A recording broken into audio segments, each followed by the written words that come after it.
I love when it sounds production. Hello, my boy. Every door that passes through their house. Let us live that life the way we want to.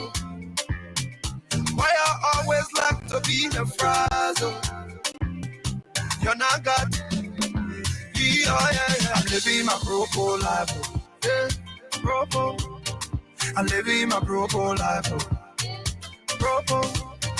I'm living my pro life. Pro. Let me live my pro life.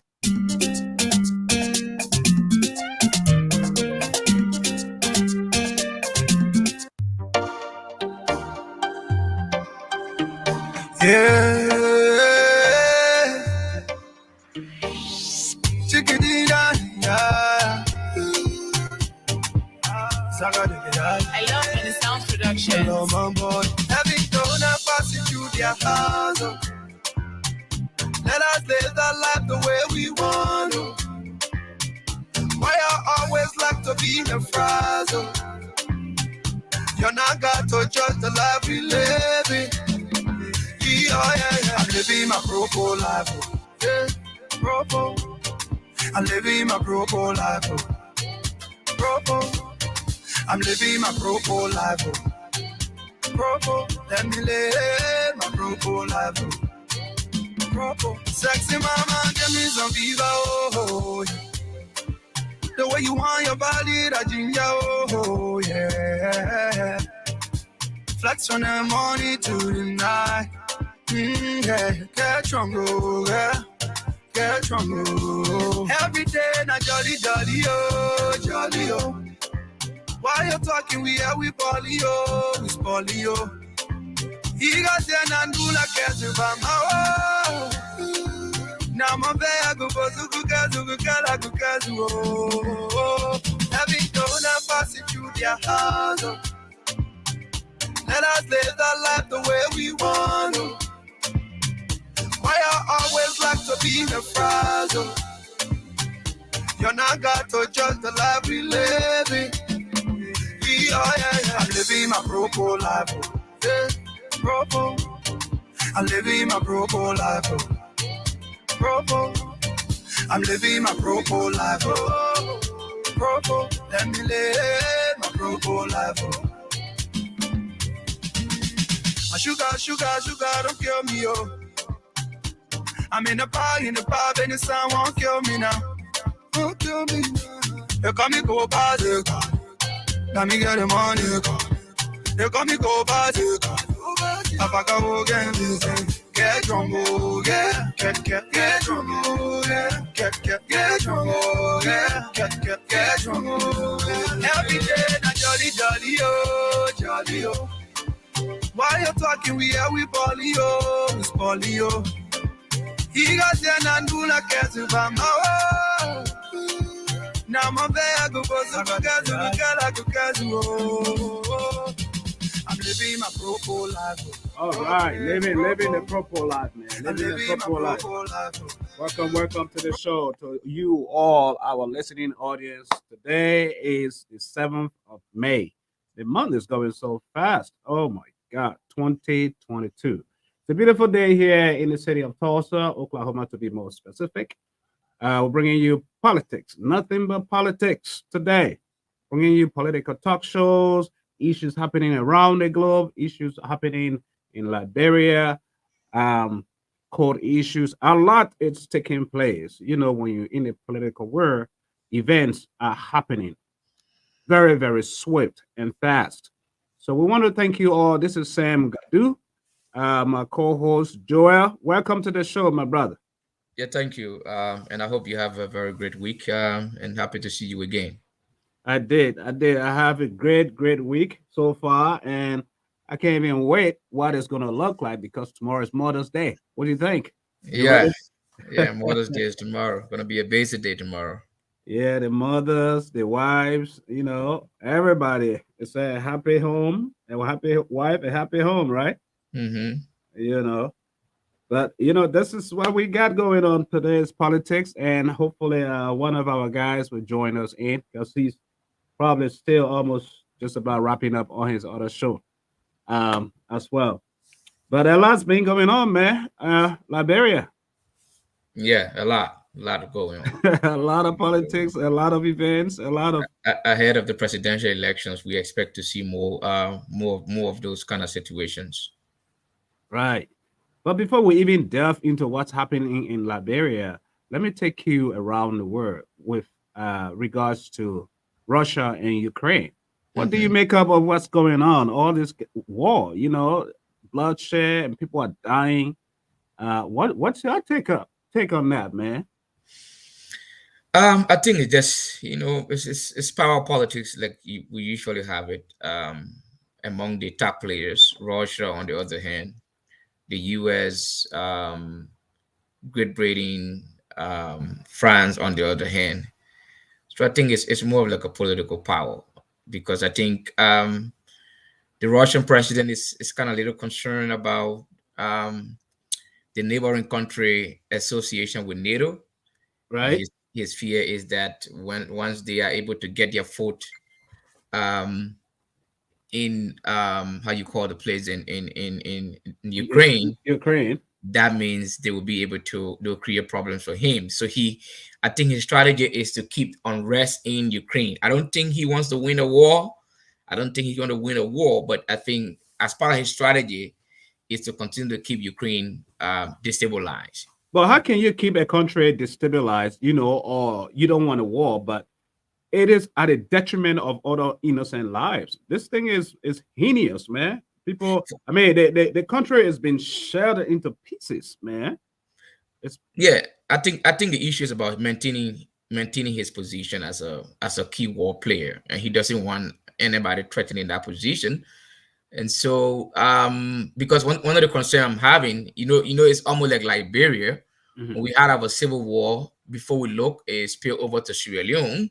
Before Right. we look, at some point, Guinea to go involved. Ivory Coast. So the longer the war stay around that region, it's going to become a little problematic for that region, as we can already see. And that's why you see Sweden is contemplating joining. I think Sweden, it should be N- Sweden, is Sweden, I contemplating think joining, yeah, NATO, NATO. Yeah, and because Finland yeah, too, yeah, because Finland, because they are looking at the implications if they right, continue to sit by idle. they will become victims eventually too, because this guy, because he feels he's one of the superpowers, just going out there, humping on these guys, and that's ridiculously. I just feel like this guy's a mad dog. He think this is the days of the Soviet Union, and that's why he wants to bring back. Sometimes, although I sometimes want to have the same view, but to some extent, I'm trying to see how what different is he from the US. We also have to be mindful that the US also she does a lot of these games also in other countries, especially when her political interest is at stake. So while it's true, I'm concerned about the suffering, the different situation going on in the place there. Mhm. But I think it's a normal power play by all what the superpowers do. America, Britain, Russia, those different powerful nations are always trying to maintain their power. And so when they see there's an imminent threat to their power, whatever it takes them, they're going to do it. And I think that's what Russia is doing. Well, I hope my prayer is that at least this thing will come to an end as soon as possible, so people could live in side by side with their neighbors, because these people are like neighbors. You and I, just like U.S. is with Canada and that of Mexico. They speak the same language. These are relatives fighting each other and killing each other over there. So Yeah, I, and this is having a global impact on the economy worldwide. it is. It's big time. And Yes. I feel as long as the war goes on, Putin will be fighting a losing battle, because now the only people that are standing by him so far, they haven't said anything, is China, but more or less they want something from there, because by the time everybody cuts up away from the oil, he's losing money, and all his oligarchs are, they're all feeling the pinch as well. In as much the global world is feeling uh, the financial stress at the pump and other places, he's feeling it too because he's being caught up. He's not even secure anymore with his generals around him. He only have that inner circle that he really believe and trust. So I don't know how long or how far he might go. Yeah, You know, the long term is what everybody's looking at, whether he can continue sustaining the war, especially with the fact that now one of the big differences he's facing before when they had the Soviet War at that time, right? Russia was not too connected into the global economy at that time. Mm-hmm. But now, modern Russia is so connected with the global economy, so that the challenges he's facing now with all of the different sanctions and different other interventions is actually going to have a bigger impact on the Russian economy than it had before when they had Yeah, the other yeah, crisis. yeah. That's quite right. You're quite right about that. That's true. There is going to be a global impact. No matter where you turn, you know, on the outside, on the other side, neighbors, globally, it is having an impact. But let's go to Liberia, man. Let's take it to Liberia. The happenings, when it comes to the court system in Liberia, what's been happening for uh this week? You know, CPP chairman, um, not CPP chairman, the political leader for the ANC, Alexander Cummings, uh, inviting or hiring um, an investigative organization to come into the country to um, investigate issues concerning his character. So again, I will read excerpts from our friends online, Front Page Africa. Thanks for them for the publication of the case. Let me just read paragraph one of it.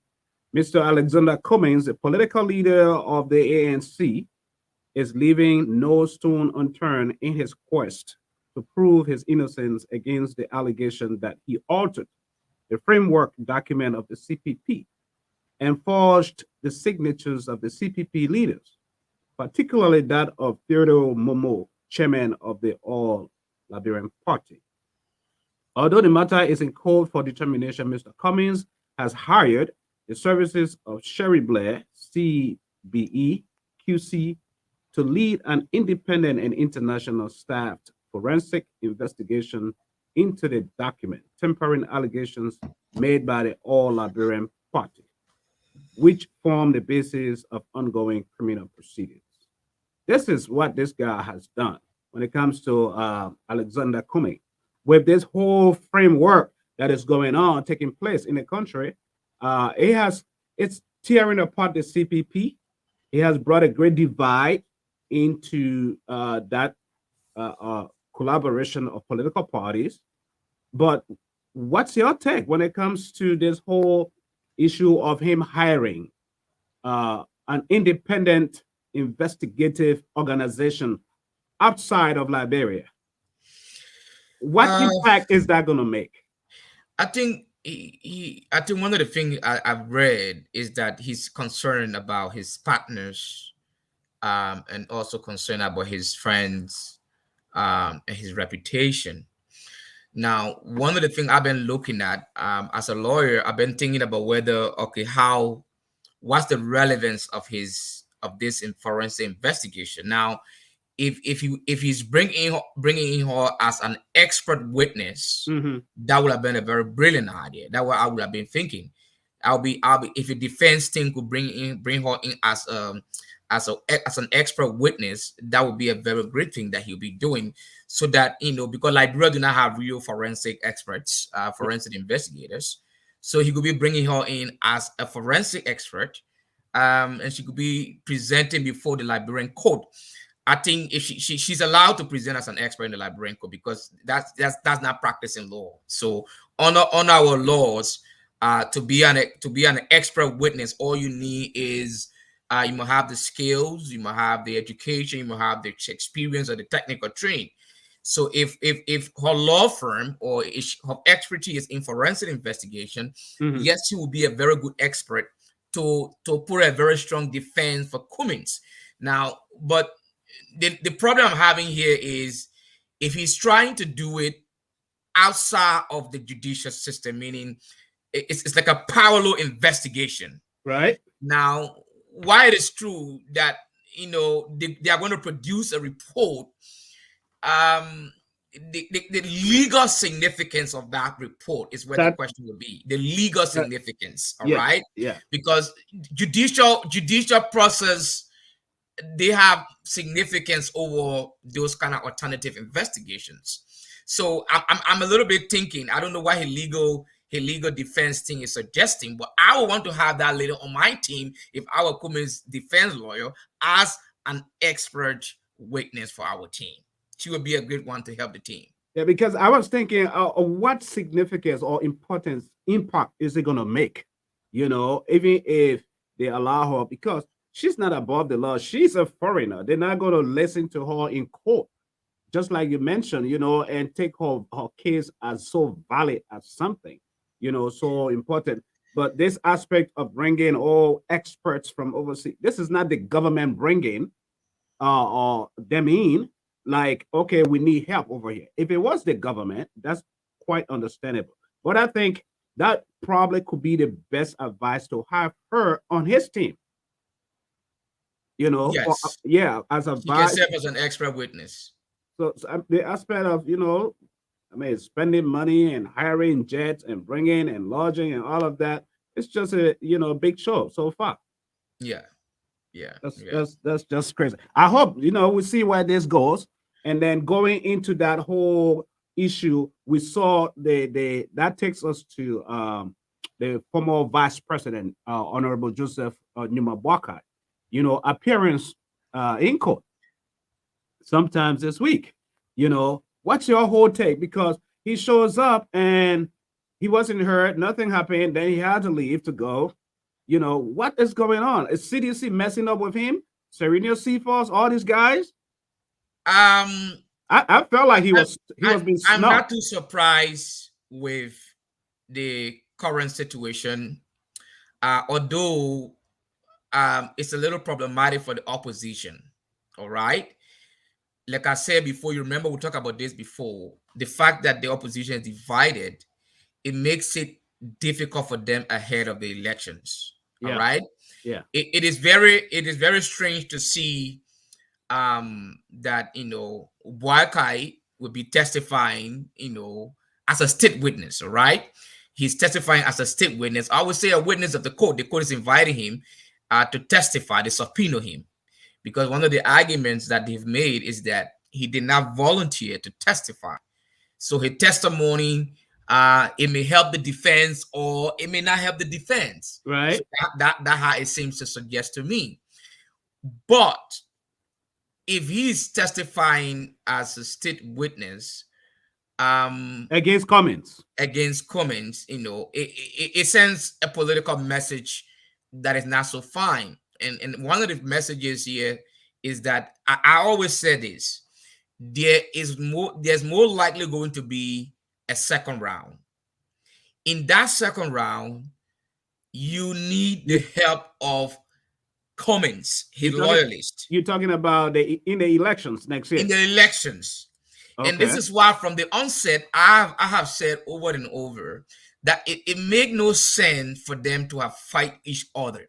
If the relationship did not go well, just separate, go your separate ways, and then find another way to be able to see how you can consolidate in the future.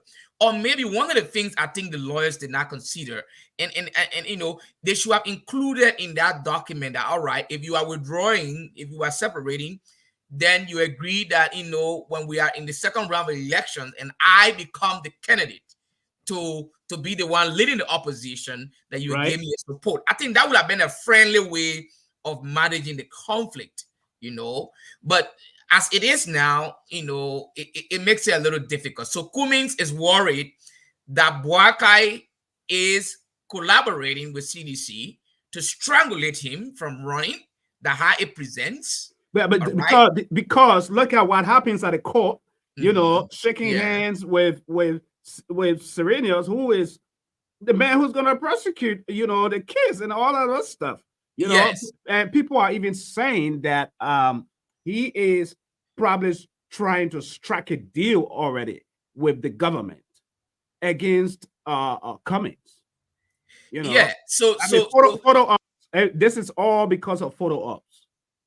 Yeah, that so he's actually that how he presents. Like he Boakai now, it appears he's conniving with CDC to strangulate Cummings. To be frank with you, like I said, Cummings is actually a strong candidate.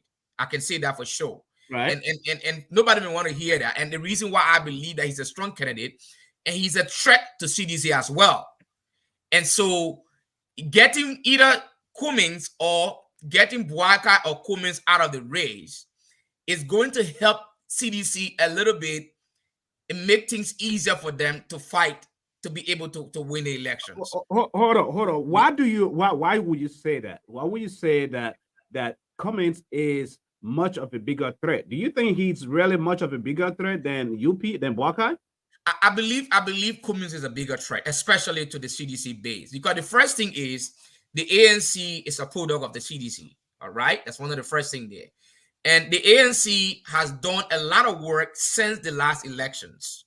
If there have been one standard bearer, one thing to Mr. Cummings' credit, there has been no standard bearer, and I would say that I'm not a member of the ANC, but I have followed Cummings since the last elections to today.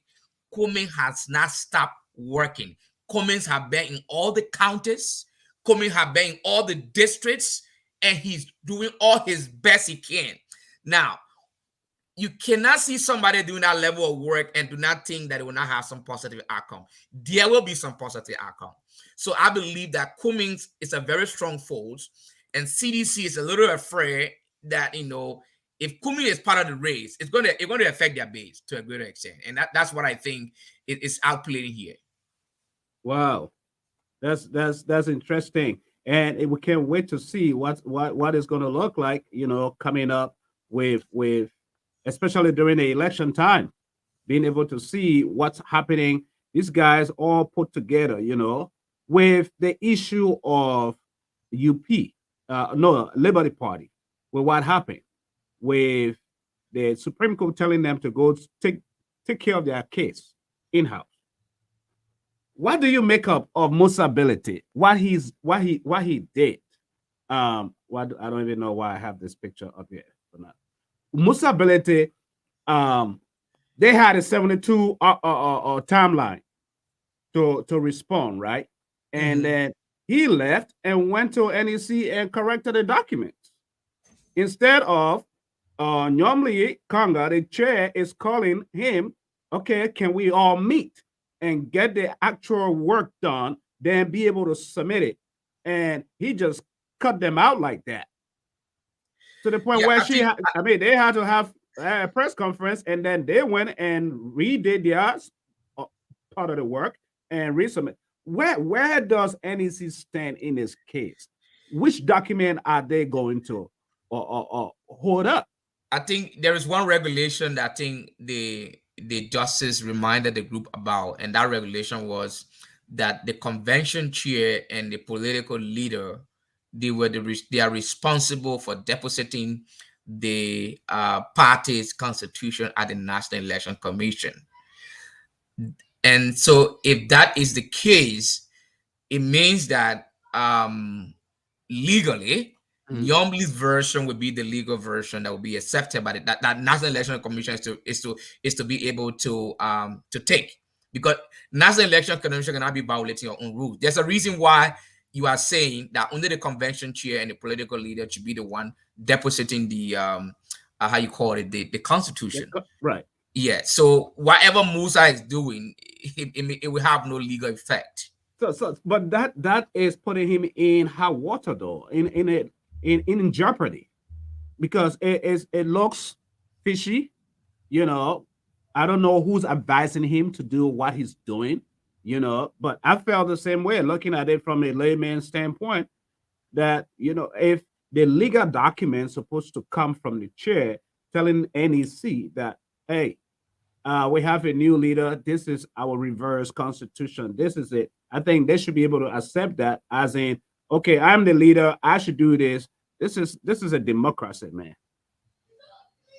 I think one of the problems here is that NEC has to be strong with our own rules. Yes, yes. NEC has to be strong with her own rules. I realize that NEC herself is very weak. So, for example, if Joel Bimba carry a constitution to NEC, you want to ask Joel, you want to check your guidelines to know whether Joel Bimba is actually the person that is required to carry that document. You check Right. Joel Bimba's name, Joel Bimba must sign in the ledger. Joel Bimba must show his identification. He must show who he is in that party. Mm-hmm. And Joel Bimba must be able to sign. If Joel Bimba is not the person as required by the election law, do not accept the document from Joel Bimba. They have to be strong on their rules, Yeah, you know. yeah. But one of the things I'm noticing is that they, like most of Liberian's institutions, they are very careless the way they are handling the process. And this is why some people are raising concerns about 2023 presidential election, because they have to be stronger now, you know.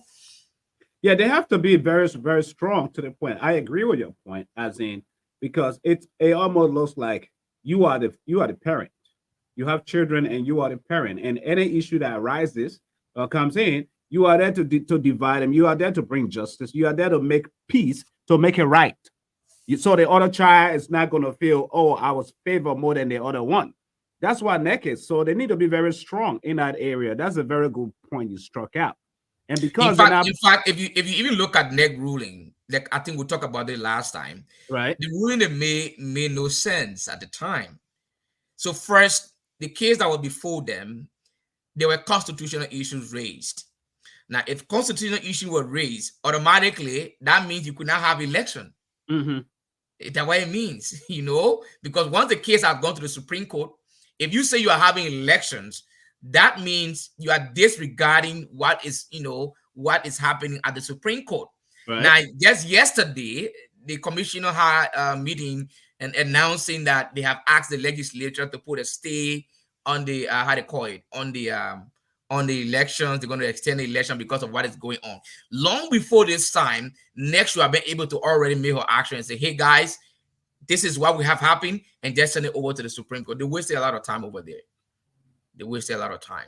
They did. They did. Yeah, yeah. And I hope this whole aspect of running institutions like this, things will improve to be able to not delay, because when the elections, actual elections comes next year, people need results. People need independent results. Free and fair and balanced. So if this is not happening, the body that's supposed to be there for the country or for the citizens, is not living up to standard. That is a problem. And I think it's all because of, which government they are under. So I guess the George Weah led government is having, a little bit of power all over. And these guys are messing things up for the opposition, just so the opposition will not survive. And I think that's what's happening here. Yeah, the thing is, so that this is why anybody who sits at the National Election Commission, you have to be somebody who is very strong enough. Because the thing is, you are a referee, and as a referee, you have to be able to say no to the incumbent government. Mm-hmm. You also have to be able to say no to other political parties that want to sway you around. Once you are putting on a very strong defense as an electoral body, then everybody's going to take shape. But once the guys realize that they can easily manipulate your processes and other things, then you have to get ready, because they're going to continue to do that with you. Yeah. So I think the National Election Commission, like I always tell people, preparation for the election do not start in the election year. It should be start about 2 or 3 years before the elections. Right. A lot of problems that can come about with election, it come about because the planning processes, a lot of the things that should have been instituted, they are not instituted at an early stage. So you wait until the presidential elections come into play.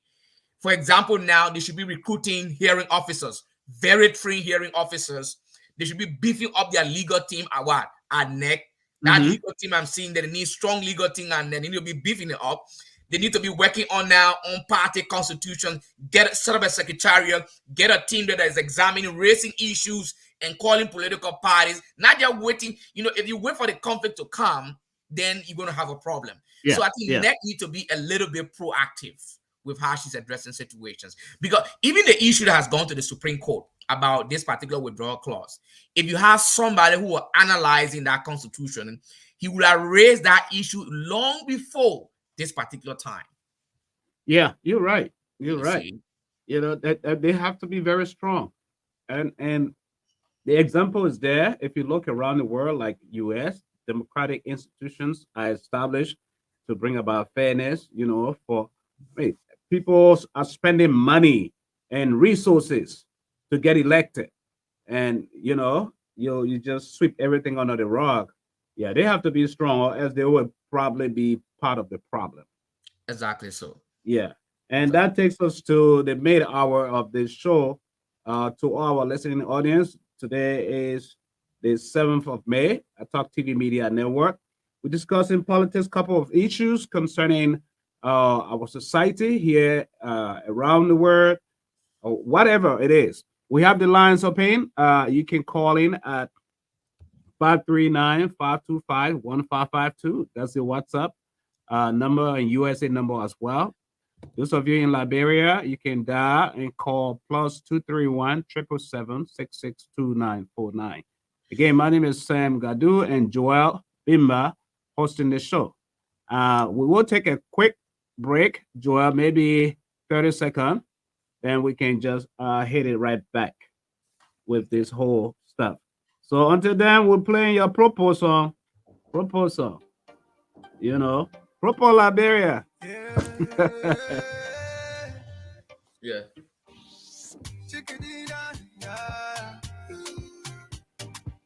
I love Renaissance Productions. Hello, my boy. Having done a passing through their house.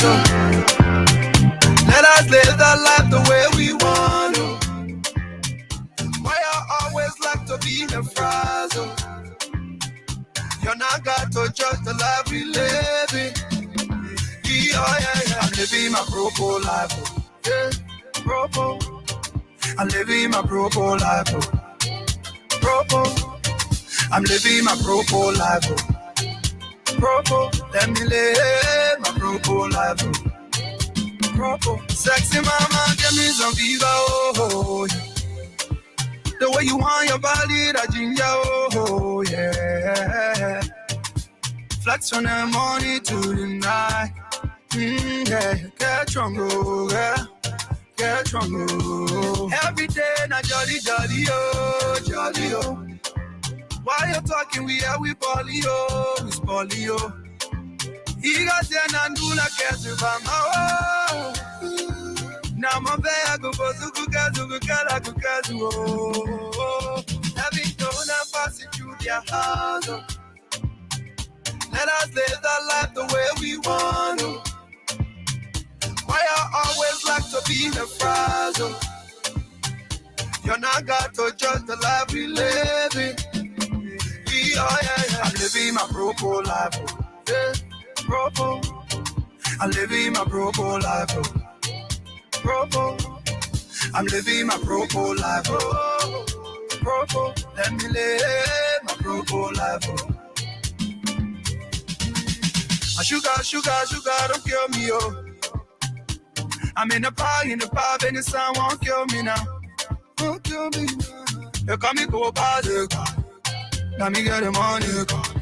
You call me go bad, Papa go again, get drunk, oh, yeah. Get drunk, oh, yeah. Get drunk, oh, yeah. Get drunk, oh, yeah. Every day, na jolly, oh, jolly, oh. While you're talking, we poly, oh, we spoily, oh. He got ten and do like Kesubama, oh. Now my bag go for Zukukazu, oh. I'm living my propo life, oh. Okay, propo. I'm living my propo life, oh. Propo. I'm living my propo life, oh. Propo. Let me live my propo life, oh. All right. Welcome to the show again. That was a quick break. 30 seconds, maybe a 1 minute break. Again, my name is Sam Gadu, Talk TV Media Network. coming to you, bringing you broadcast from Green Country, Oklahoma, Tulsa. The sun is bright, nice weather here. We've been having a rainy weather throughout the week. Today, finally, we have the weather back in the 80s, 70s, 80s. So it's fantastic. Joel, what's the weather like over there for you? The weather is cool here. It's not too warm. Have been rainy, a little bit rainy today. Yeah. Okay. Yes. Wow. That's the beauty of God. When you're looking at what's happening around the world and stuff, some people want the sun, some people want the cold weather. So Yes. yeah, that's the beauty. But let's get back into this whole ANC CPP. There's so much to talk about. There's so much uh, uh, uh, the issues that are being created, and sometimes for us, the little guys who are not occurring to the law as you guys, it gets a little bit dicey. We get lost along the way with all of these legal ramifications and issues that are, and the spin zones these pundits for these political leaders get on the airways and just, you know, try to spin these situations. And some of us want to get to the bottom line for our viewing audience. This is why we need independent minds like you guys to be able to give us issues concerning this whole CPP saga. What um what I'm trying to say, I guess, is Wakai picture with Serenius that brought a big roar, even from our friends out there at what's the network? Um Spawn, over the week. It's just that photo up doesn't really matter because for me, I mean, when I saw it, I'm like, he's just a friendly guy. He's a leader. How will you be moving somewhere and someone's trying to speak to you or shake your hand? You won't do it. Why is that an issue? That's a very good question. And um, like I told you last time, CFOS is the Solicitor General Republic of Liberia. But at the same time, he's a political appointee of the president. But he's a friend to Boakai too. Yes. All right. And one of the things I'm observing keenly, and I may be wrong, and other people listening here could also understand, is um the picture that's been presented to me. It sounds like, all right, Boakai he can easily collaborate with the CDC in the second round over Cummings. That's the kind of picture I'm getting at the early stage. So I'm kind of thinking, let's assume there's a second round in the election between Cummings and George Weah. I would not be surprised if Boakai supports George Weah. You think? You really think so? Because I don't think Boakai would succumb and collaborate. I believe so. I believe so. I believe so.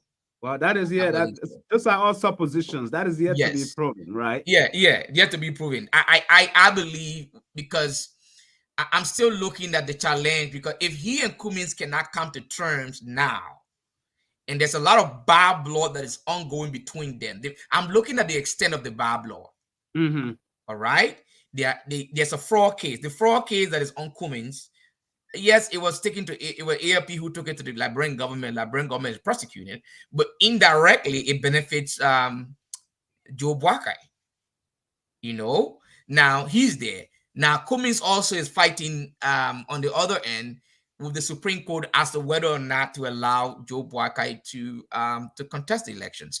If you listen to Spoon FM, there are some predictions. There are some suggestions that the former minister, Gateway McIntosh, is expected to contest to be standard bearer for the party. Yeah, I heard that. Right. Okay. So there's a lot of things going on. And the bad blood that I see among the opposition political parties is playing in favor of the incumbent president. That's my observation. Wow. Yeah, Politics is like chess, man. yeah. Yeah, you got to know when to move the knight. You got to know when to move the king. You All see, of that. So and then ANC Cummings have resources, better resources than Boakai. That's one of the problem I think Boakai and his team need to examine.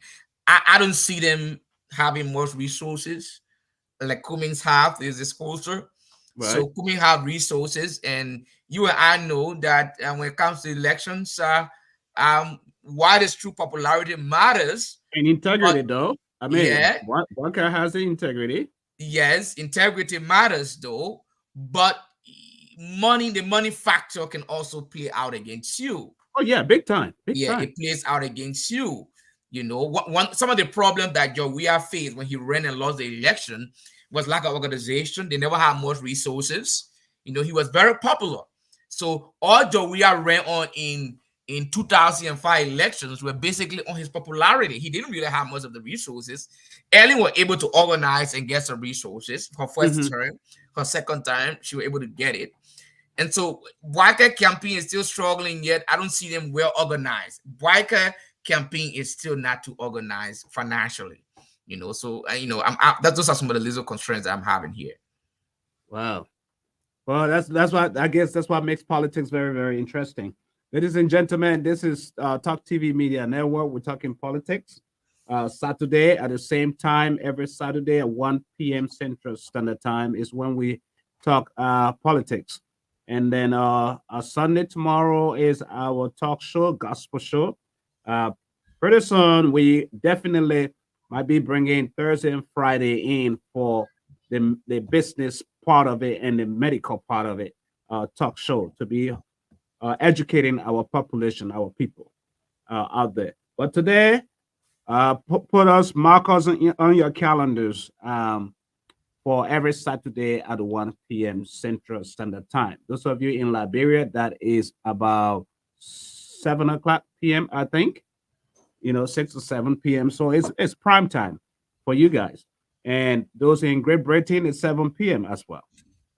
So if you're just joining us, you can call in if you want to participate, share the broadcast, leave us a link, a word of encouragement, be a part of the show because we do what we do best because of you.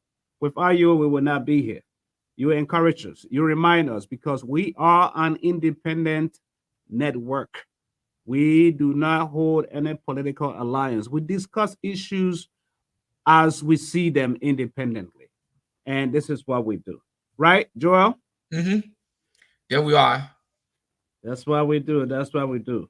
So, during the course of the week, there's something that I want to talk about. Let me bring that up, which has to do with the Liberia Maritime Training Institute, where we saw they graduated some trainees from the Maritime Institute. This gone um, Thursday, I think. Yeah, let me find the picture right here. There it is.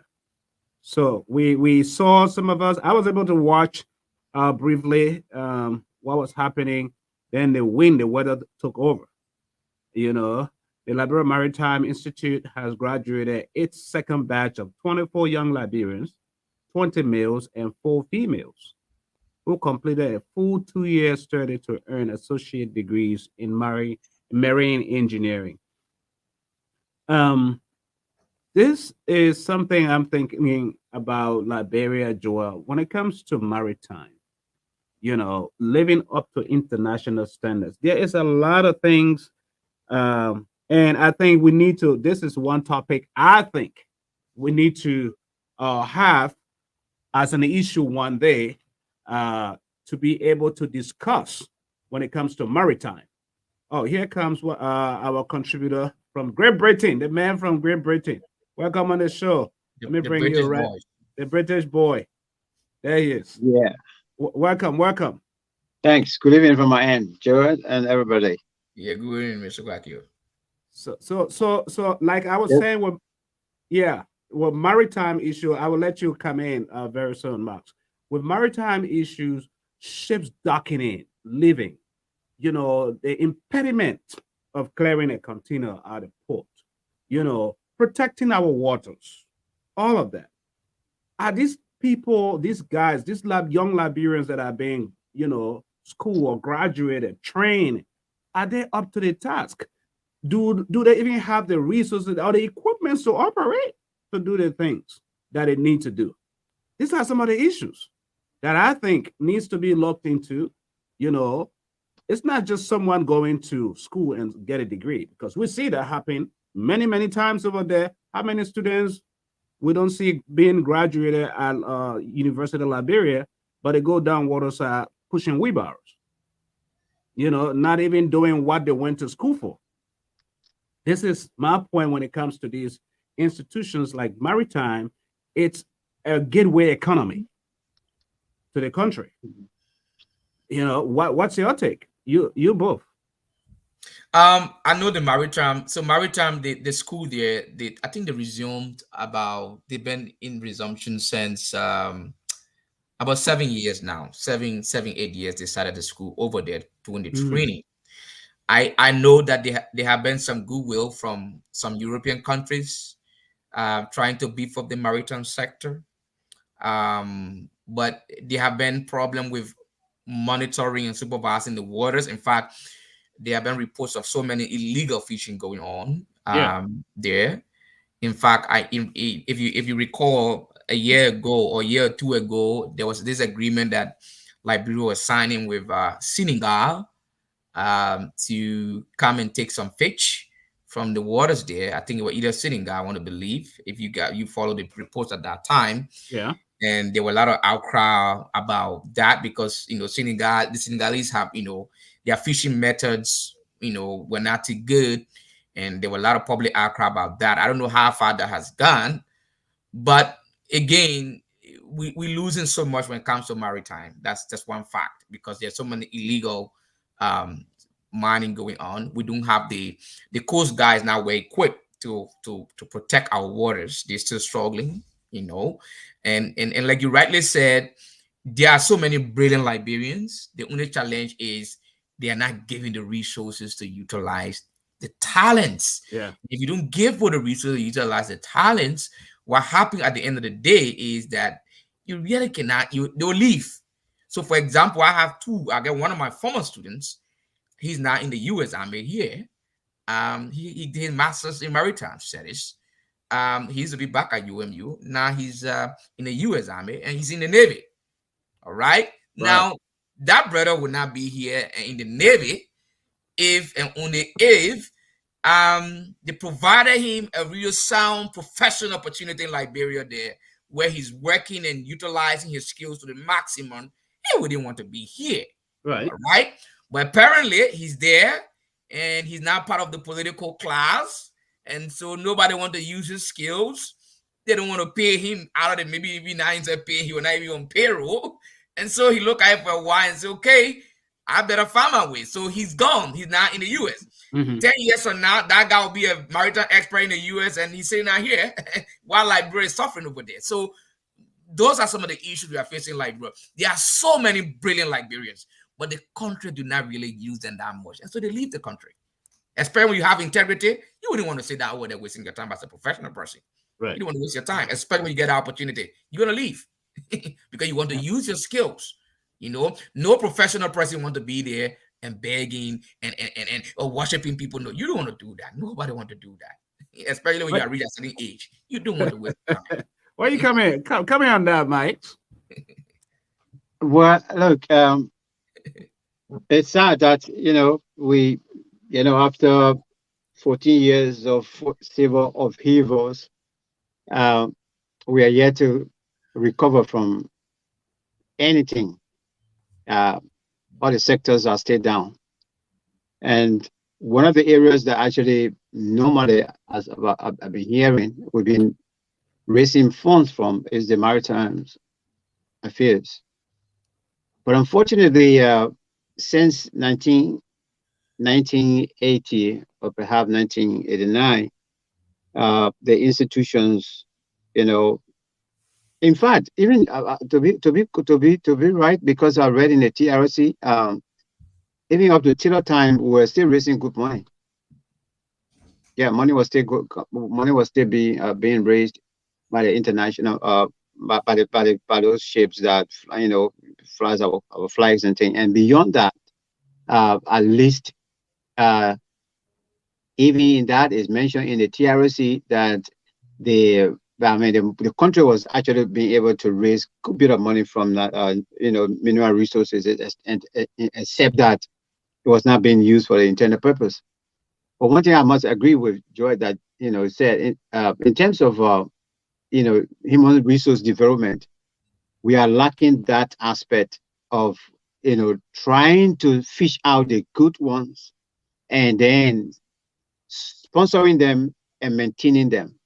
We don't have the administrative skills for that. Our leaders, they don't have the vision for something like that. There are a lot of brilliant guys in our country.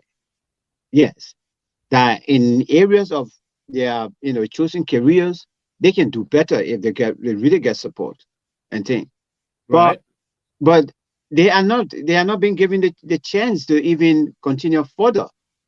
And we have this tendency as well that, look, I am at the Ministry of Education as the education minister who've got only one BSc degree, but because I've got contact with the president, I'm there as a minister. Mm-hmm. And then somebody is sitting down there who is a deputy minister with a master's degree, or who wants to go, who somebody recommended to the president and say, oh, we got this brother, I think when you get to the Ministry of Education, you will be able to transform that ministry also. You got a master's degree in education and planning and everything. They will not get that. They won't get that job because they are not close to the power that be. So it's a complete dream that we don't even take, into consideration. And this is sad, Sam. It's sad. It's happening every day. And they told. I mean, you just made mention of help from Europe. I remember that was the last term of. No, I think the first term of this government. The government of the United Kingdom, even gave them one towboat that would never even have the whole country, Republic of Liberia. And I was invited to go and see that boat before you could leave for Liberia. And I went, I saw it, and beautiful boat. It left. I said, "Oh, thank you, plenty," and thing. Yeah, but let's be frank. It's serious. But You went to see your one boat. yeah, indeed. I went to see it, but it's a sad thing that we got children there, young people, and things. Some of them brilliant, but nobody paying attention to them. And I always believe in the 3Ds, wherein you have to discover, you develop, and then you deploy. In the case of Liberia, from the top, we don't do it. There's nowhere. You want to learn something, you yourself got to put into it. But look at the man himself. If they got everywhere they want to go and receive medals, counted meet, he want to take the full front and get medals, and not even giving the children that even get the talent I want to show. Football, he gone there. So where is the opportunity going to be developed and and pay attention to by the state when the leader himself wants everything for himself? It's unfortunate, but it's happening. It's sad. Maritime is not going to move anywhere further right now. The guys that we have there, the boss, with the exception, perhaps, I got my cousin there. He's brilliant because he's been there a while. He know his job. But Boakai Jr., but it's not even easy when and your boss doesn't know anything. Forget it. And you people not from the same background, you always be surprised. And that's what happened in there. And that institution is not under this administration. Forget it. And they said, I don't know. I just heard that they have reinstated us back in the International Maritime Affairs. Or so I don't know whether the story is true, but I saw the commissioner boasting with a photograph with a white man standing and say, "We are back. We are back now. We're going to make something good." Nonsense. So yeah. I mean, that's part of We need to do more investigative, more investigation done. I think when, especially what's happening in maritime and the Freeport of Monrovia. So that would be very interesting for us to be able to bring people that work there, to be able to come to the show. And I'll try to reach out because I know some of them. See if they can come on our show and be able to tell us what's happening, educate the people. Liberians need to, especially Liberians who are entrepreneurs, who are businessmen and women, who want to thrive and do. The opportunities and the benefits given to foreigners are more than the Liberians. All of that. We want to deal with stuff like that. But our time is fast spent, gentlemen. We only have like 5 minutes into the show.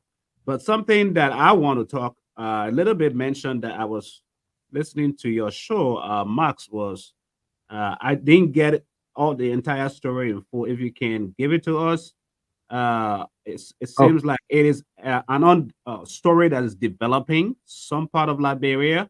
Maybe just in 2 or 3 minutes so we can summarize. As a breaking news. Actually, there's a brother who is, working for the National Elections Commission by the name of Alfred Duna, hail from Grand Juda County, to be precise, Zedru, and he's assigned there from NEC. According to the brother I interviewed this afternoon, just a moment ago, said that he's been working for the NEC for a number of years now. This brother, according to the wife, got sick where they are, and she took the husband to a herbalist and country doctor. The country doctor, and then from there, the brother is missing. Now the brother, the oldest brother of this of Alfred, they all got concerned. Well, where is Alfred? And they started looking for Alfred. When they went to the Olive Village now and met the wife there, the wife doesn't want to tell them anything about Alfred. And people just telling them now, oh, Alfred is in the sick bush and whatever. All right, they went to her and I asked her, said, can you take her to the herbalist or whatever? She refused. So while they were there, another gang from another town attacked them and started fighting them or so. So they have to leave, they have to run away for their own life or so. So the story is a kind of wrangling yet. But we just heard about it because I heard that he was dead.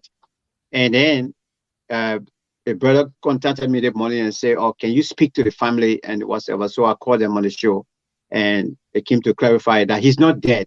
They are also hoping that he's within Liberia, have not crossed the border yet, but they don't know his whereabouts. But he's missing. So that's the story. Okay. So more or less, well, we hope we hope that he's alive, because that is the kind of stuff that's happening. Some in Liberia, things happen and people go missing. Nothing comes out of it. No, and quickly, Sam. Joy, what happened now is that even up to now, you go to the NEC website. I've been there since yesterday or so. I go there every hour or so. I'm not seeing the story there.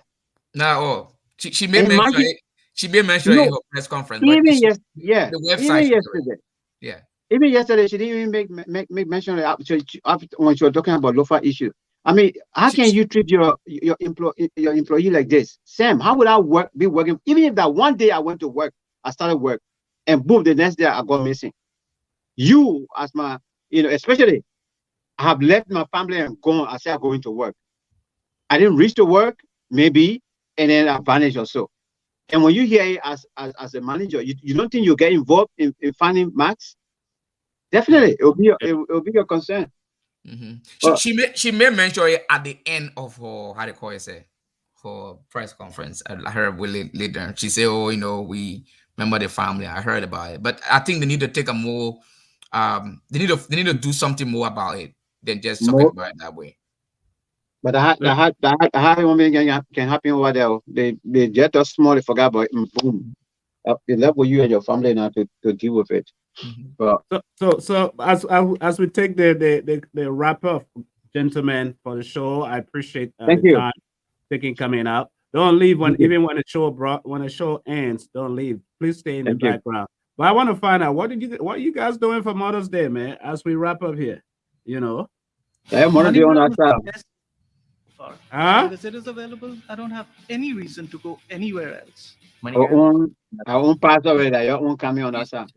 I've finally been able Yeah, to your Mother's Day has already gone. You Yeah. know, The warrior.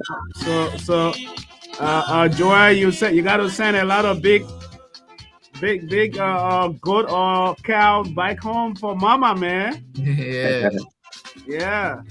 And I think it's a beauty for those of us who are still blessed to have our mothers alive. Oh yeah, yeah, You know, yeah. it's a beauty, and we are grateful to God. And so, as we end the show, we're going to dedicate this song to them. Sweet mother, you know, sweet mother. They are special to us. Sweet mother. Okay, your mamas. Sweet mother. That's how we take it from here, ladies and gentlemen. Thank you for watching the show and being part of the show. My name has been Sam Gadu. On the other side, we have Joa Bimba, the ambassador himself, Nassim Fakio. Until then, we'll catch me here tomorrow. Tomorrow's show is solely dedicated to all the mothers. So we'll be here tomorrow. All the mothers would love you to call in, send a shout out to your mothers. And all the guys, man, the boys, call in too to the show tomorrow. Tomorrow, as soon as the show starts, lines are open for you all to call in. It's a special day tomorrow, yeah, for all the mothers. Without a mother, it's not easy. You know, so many stories, many can tell. Responsibility of the mother. So we are grateful. Until then, my name is Sam Gadu. I'll catch you tomorrow. Thank you very much. God bless you. Bye bye.